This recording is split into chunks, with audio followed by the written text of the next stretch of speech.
3 दिन पहले Donald Trump China से वापस लौटे और फिर जो उन्होंने फॉक्स न्यूज के इंटरव्यू में कहा उससे दुनिया हिल गई। ट्रंप ने साफ साफ कह दिया कि ताइवान को बचाने के लिए कोई कमिटमेंट नहीं देंगे। वो उनके एग्जैक्ट वर्ड्स थे, हम 9500 मील 9500 माइल्स दूर एक आइलैंड के लिए लड़ने बिल्कुल नहीं जा रहे हैं। इसी बातचीत में उन्होंने ताइवान को वार्निंग भी दे डाली कि इंडिपेंडेंस डिक्लेयर मत कर देना, और जो $11 बिलियन का वेपन पैकेज दिसंबर 2025 में ताइवान को अप्रूव हुआ था तो उसको भी ट्रंप ने होल्ड पर डाल दिया है। मतलब अमेरिका में जिसने 75 साल से ताइवान को अपना अलाय बनाकर रखा, उसी अमेरिका का राष्ट्रपति अब ताइवान से कह रहा है खुद ही खुद को संभालो, हम तो नहीं आ रहे हैं। लेकिन सवाल अब यह है कि अमेरिका को ताइवान से इतना डर लग क्यों रहा है, वो खुलकर पीछे क्यों हट रहा है। और इसी सवाल का दूसरा पहलू, वो तो और भी ज्यादा इंटरेस्टिंग है।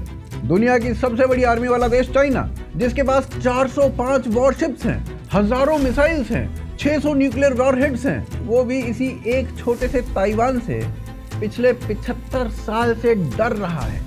माओ जेडोंग ने 3 बार ताइवान को कब्जा करने की कोशिश की थी और हर बार माओ जेडोंग भूखी खाकर वापस लौटा था। शी जिनपिंग ने 2027 तक अपनी आर्मी को तैयार होने का ऑर्डर दे रखा है, लेकिन अब तक एक कदम भी नहीं उठाया है। ये कैसे संभव हुआ? इस सब का जवाब ना इसी वीडियो में है। और मैं पहले ही आपको बता दूं कि ये कहानी ज्योग्राफी या डेमोक्रेसी की नहीं है।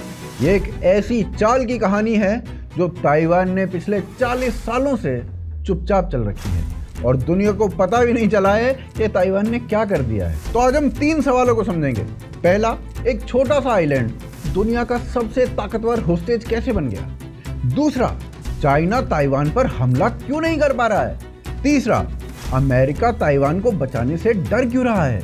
और इसके आखिर में मैं आपको बताऊंगा कि इस पूरे गेम में भारत का क्या रोल है, क्योंकि 2027 में जो कुछ भी होगा उसका सीधा असर आप तक, मुझ तक, हम सब तक आने वाला है।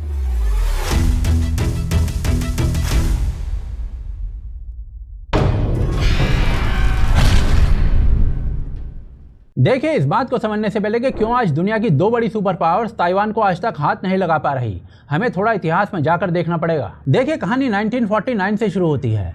उस साल चीन में 22 साल लंबा सिविल वॉर खत्म हुआ था। एक तरफ थे माओ त्से-तुंग जो कि कम्युनिस्ट लीडर थे, और दूसरी तरफ थे चियांग काई शेक जिनकी पार्टी का नाम था कुओमिंतांग यानी कि राष्ट्रवादी पार्टी। इन दोनों के बीच में जो मुकाबला था वो माओ ने जीता और 1 अक्टूबर 1949 को थियानमेन स्क्वायर पर उन्होंने नया देश घोषित कर दिया, पीपल्स रिपब्लिक ऑफ चाइना। लेकिन चियांग काई शेक हार कर भी पूरी तरीके से खत्म नहीं हुए थे। वो अपने 20 लाख समर्थक, अपनी आर्मी और चीन का सारा सोना लेकर एक छोटे से आइलैंड पर भाग गए और उस आइलैंड का नाम था ताइवान। वहां जाकर उन्होंने नई सरकार बनाई और नाम रखा रिपब्लिक ऑफ चाइना। मतलब कि अब एक चाइना था मेनलैंड पर जो कि कम्युनिस्ट आइडियोलॉजी को फॉलो कर रहा था, और दूसरा चाइना था ताइवान पर जो कि टोटली एंटी कम्युनिस्ट था। दोनों दावा करते थे कि असली चाइना तो हम हैं, और इसी वजह से माओ का गुस्सा 7वें आसमान पर रहता था और उन्होंने तय कर लिया था कि ताइवान को भी कब्जे में करना है। लेकिन यहीं पर माओ का सपना टूट गया क्योंकि अमेरिका ने अपनी 7th फ्लीट ताइवान स्ट्रेट में तैनात कर दी। मतलब ताइवान को बचाने के लिए अमेरिका बीच में आ गया। मेनलैंड चाइना ने 3 बार कोशिश की ताइवान को हथियाने की। पहली बार 1955 में माओ के समय में, दूसरी बार 1958 में फिर से माओ के समय में, और तीसरी बार 1996 में माओ के बाद आए लीडर्स ने किया ये। लेकिन हर बार अमेरिका अपने वॉरशिप्स लेकर सामने आ गया और हर बार चाइना को पीछे हटना पड़ गया। ये तीनों मौके इतिहास में ताइवान स्ट्रेट क्राइसिस के नाम से जाने जाते हैं। लेकिन जो चाइना की हार की कहानी थी वो ताइवान की जीत की कहानी बन रही थी। 1980s के दशक तक ताइवान डिक्टेटरशिप से लोकतंत्र बन गया। 1996 में पहला डेमोक्रेटिक चुनाव हुआ। आज वहां पर 67% लोग खुद को सिर्फ ताइवानीज मानते हैं, चीनी नहीं मानते, और 10% से भी कम लोग चाहते हैं कि ताइवान चाइना के साथ मिल जाए। Back here in Taiwan, there are real concerns that mainland China may want to reunify and this will fall under communist control. लेकिन सिर्फ डेमोक्रेसी से कोई देश दुनिया को घुटने पर नहीं ला सकता है। ताइवान की असली ताकत कहीं और से आई। 1987 में ताइवान में एक आदमी ने एक छोटी सी कंपनी खोली। उस आदमी का नाम था मॉरिस चांग और कंपनी का नाम रखा गया TSMC यानी कि ताइवान सेमीकंडक्टर मैन्युफैक्चरिंग कंपनी। इस कंपनी का काम था सेमीकंडक्टर चिप्स बनाना। अब आपको पता है कि चिप क्या होता है? वो छोटा सा दिमाग जो हर स्मार्टफोन, हर लैपटॉप, हर कार, हर वॉशिंग मशीन, हर टीवी में लगता है। इस छोटी सी चिप के बिना ये सारी चीजें बेकार हैं। मॉरिस चांग ने एक नया बिजनेस मॉडल बनाया। उसने कहा कि बाकी कंपनियां चिप डिजाइन करें और मैं मैन्युफैक्चर करूंगा। और ये मॉडल इतना हिट हुआ कि आज की सिचुएशन ये है कि दुनिया के सबसे एडवांस चिप्स का 92% अकेला TSMC बनाता है। मतलब भाई साहब, आप एप्पल का आईफोन ले लो, एनवीडिया की AI चिप ले लो, टेस्ला की इलेक्ट्रिक कार ले लो, अमेरिका का F-35 फाइटर जेट ले लो, हर एक के अंदर जो दिमाग है वो ताइवान में बना है। और इसका नंबर्स में मतलब पता है क्या है? दुनिया की 30% गाड़ियां, 70% स्मार्टफोन्स और 92% एडवांस कंप्यूटिंग सिर्फ ताइवान पर निर्भर करती है। यानी कि ताइवान सिर्फ एक दिन के लिए भी काम बंद करते तो दुनिया के हर देश की टेक्नोलॉजी रुक जाएगी। और इसी को एक्सपर्ट्स ने एक नाम दिया है सिलिकॉन शील्ड, यानी ताइवान की सुरक्षा अब उसके चिप्स के साथ जुड़ी हुई है। कोई भी देश आज की डेट में ताइवान पर हमला करेगा तो उस हमले की कीमत पूरी दुनिया चुकाएगी। और यहीं से चाइना और अमेरिका दोनों की कहानी बदलती है। पहले ताइवान सिर्फ एक पॉलिटिकल मुद्दा था, अब ताइवान पूरी दुनिया की टेक्नोलॉजिकल जान बन गया है। और इसी सिलिकॉन शील्ड ने ताइवान को दुनिया का सबसे ताकतवर हॉस्टेज बना दिया है। अब तक आपके दिमाग में एक क्वेश्चन आ चुका होगा, अगर ताइवान इतना जरूरी है तो चाइना इस पर हमला कर क्यों नहीं देता है? जवाब है, क्योंकि चाइना इस पर हमला कर ही नहीं सकता है। चाइना के सामने 3 ऐसी मजबूरियां हैं जो इसे रोके खड़ी हुई हैं। पहली मजबूरी है ज्योग्राफी की। इसका नक्शा देखिए, चाइना का पूरा ईस्टर्न कोस्ट लाइन एक ऐसी चीज से घिरा हुआ है जिसे एक्सपर्ट्स कहते हैं फर्स्ट आइलैंड चेन।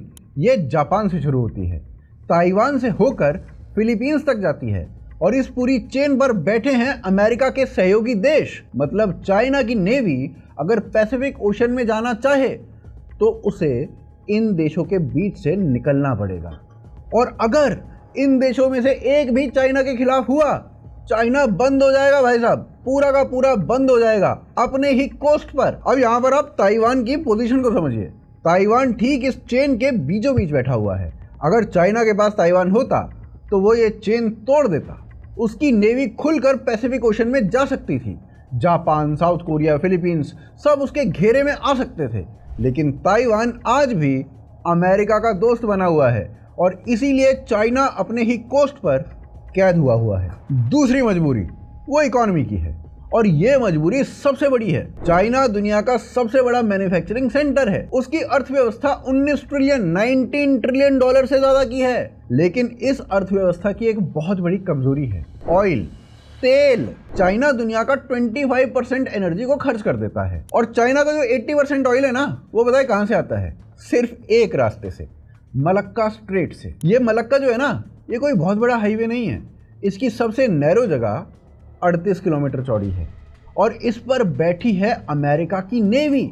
मतलब अगर अमेरिका एक दिन कह दे कि मलक्का बंद, तो चाइना का पूरा ऑयल सप्लाई वो वहीं की वहीं रुक जाएगा। उसकी इकोनॉमी 2 महीने में ठप हो जाएगी।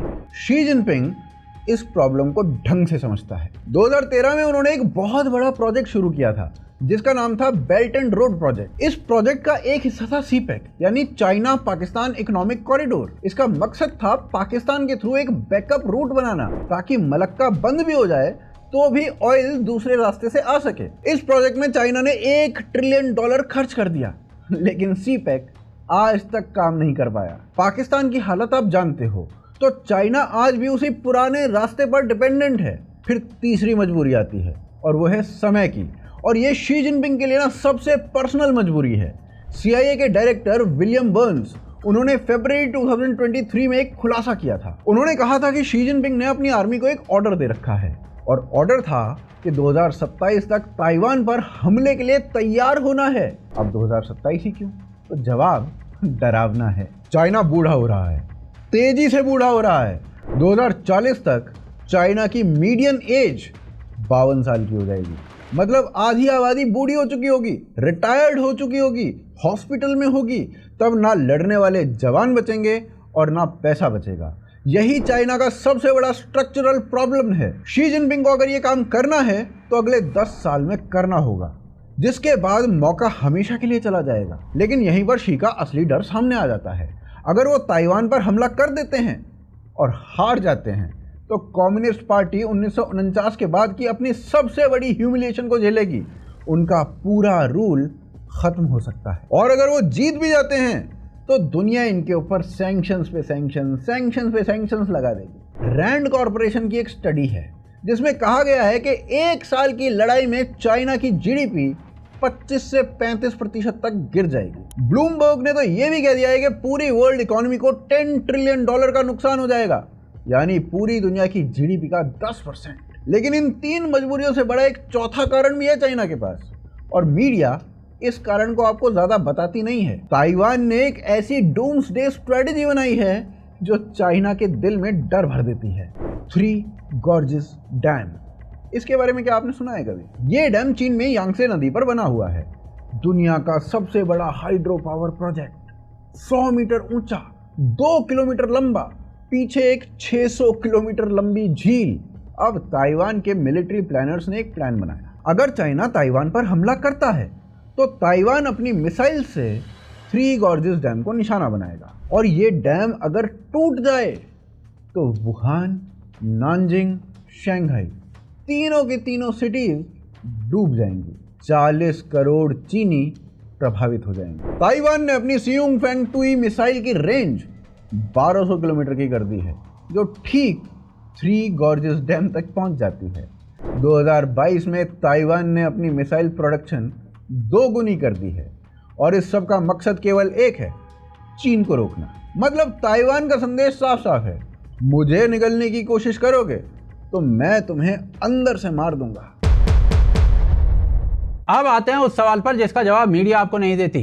अमेरिका ताइवान को बचाने से क्यों डर रहा है? जवाब ट्रंप के इंटरव्यू में छुपा हुआ है। उन्होंने जो कहा वो बिल्कुल सच है, और सच कड़वा है। एक्चुअली में अमेरिका ताइवान को बचाने की पोजीशन में ही नहीं है। पहली वजह है दूरी की। अमेरिका ताइवान से 9500 माइल्स दूर है, चाइना उससे सिर्फ 140 किलोमीटर दूर है। मतलब अगर लड़ाई होती है तो चाइना अपनी पूरी ताकत तुरंत झोंक सकता है, और अमेरिका को वॉरशिप्स और जवान भेजने में हफ्ते लग जाएंगे।